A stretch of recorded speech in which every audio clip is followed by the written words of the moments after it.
C'est l'histoire de Nu'aym ibn Mas'ud, radiyallahu anhu. Ce noble compagnon, il a sauvé les musulmans pendant la bataille des coalisés. À un moment où les musulmans étaient fortement éprouvés.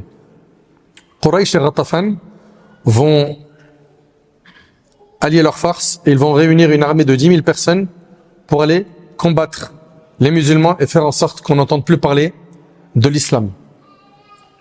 Et ils vont s'allier à une tribu juive qui, elle, vit à Médine, qui s'appelle les Banu Qurayza.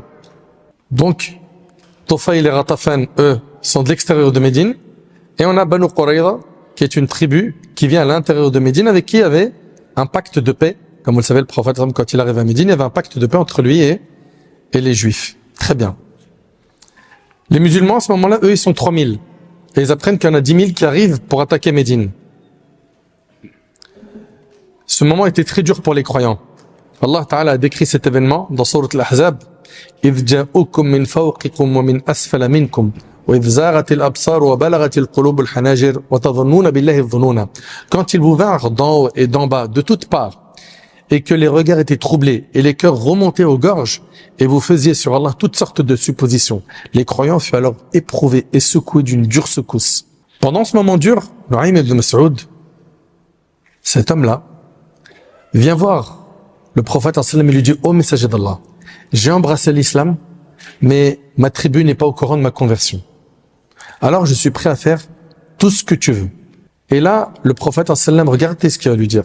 Écoutez bien, il va lui dire: comme tu n'es qu'un seul homme, écarte de nous tout danger qu'il te sera possible d'écarter. Est-ce qu'il lui a défini un plan d'action bien précis? Non, c'est pas le cas. Il lui a dit: comme tu n'es qu'un seul homme, écarte de nous tout danger qu'il te sera possible d'écarter.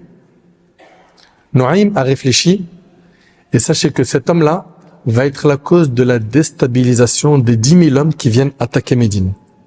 Un homme,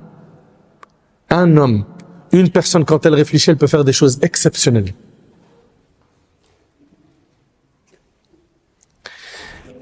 Nu'aym a réfléchi et décida de passer à l'acte directement, car il a ressenti la responsabilité. Et qu'est-ce qu'il a fait? Il est parti voir les Banu Qurayza, qui étaient des amis de sa tribu à l'époque anti-islamique. Et il leur a dit: vous connaissez mon affection à votre égard, notamment en raison des liens qui nous unissent. Et ils lui ont dit: c'est vrai. Donc Nu'aym, il parle à la tribu juive qui a rompu le pacte à l'intérieur de Médine, les Banu Qurayza, pour s'allier à Quraysh et Ghatafan. Et il leur dit: vous savez que voilà, on a des liens fraternels, on se connaît, etc. Et il leur a dit: sachez que les Qurayshites ne sont pas comme vous. Quraysh, ils viennent de Mecca, n'est-ce pas? Vous, cette ville-là, elle vous appartient. Il y a vos biens, vos enfants, vos femmes. Vous ne pourrez pas déménager pour aller vivre ailleurs. Quant à Quraysh et Ghatafan, ils viennent combattre Mohammed et ses compagnons, et vous les soutenez dans ce sens. Mais eux, ils ne sont pas de Médine, ils sont de l'extérieur. Et les voilà qui rejoindront leur ville, vous laissant avec Mohammed, qui alors se vengera de vous. Qu'il est en train de leur dire: attention, vous êtes en train de vous unir avec des gens qui finalement ils vont vous laisser, et vous allez vous retrouver avec Mohammed qui va se venger de vous. Sur ces mots, Banu Qurayza lui ont dit: qu'est-ce que tu nous conseilles de faire?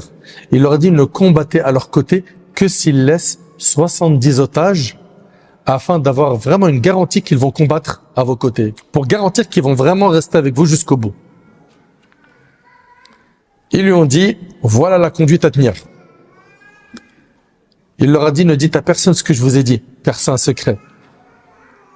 Ils lui ont dit: ne t'inquiète pas, ça sera fait. Puis Nu'aym, il est parti voir Quraysh, en particulier Abu Sufyan, leur chef. Il leur a dit: vous connaissez l'affection que je porte pour vous et ma disponibilité pour vous apporter des conseils. Ils lui ont dit oui. Il leur a dit: les juifs de Bani Qurayza ont regretté d'avoir rompu le pacte qu'ils avaient avec les musulmans, et ils ont déjà écrit à Mohammed lui promettant de lui remettre 70 otages qu'ils auront obtenus de vous, afin qu'il les tue et qu'ils sachent qu'ils ont regretté d'avoir rompu le pacte avec lui. Qu'est-ce qu'il est en train de faire là? Il est en train de les diviser, n'est-ce pas? Très bien. Abu Sufyan fut content d'avoir eu ce conseil et il est resté sur ses gardes. Ensuite, il est parti voir Ghatafan, il leur a dit la même chose. Et subhanallah, ce qui s'est passé, c'est que après avoir fait ça, il y a un climat de méfiance qui s'est installé entre eux. eux qui étaient unis, maintenant ils commencent à être méfiants l'un de l'autre. Très bien. Les Qurayshites, donc c'est au mois de Shawwal, en l'an 5 de l'Hégire, ils envoient dire donc aux Juifs de Bani Quraïda, nous ne sommes pas ici en randonnée, c'est le moment d'agir. Venez, on va attaquer Mohammed. Et là, Bani Quraïda leur fit transmettre un message pour leur dire aujourd'hui c'est samedi. Or vous savez ce qui arriva à nos prédécesseurs qui s'étaient pas accordé de répit. Nous ne combattrons à vos côtés qu'après que vous ayez livré 70 otages. Dès que ce message est arrivé à Quraysh et Ghatafan, ils ont dit c'est les fameux 70 otages qui veulent livrer à Mohammed pour montrer qu'il regrette d'avoir rompu le pacte et pour qu'il soit tué, pour qu'il se fasse pardonner.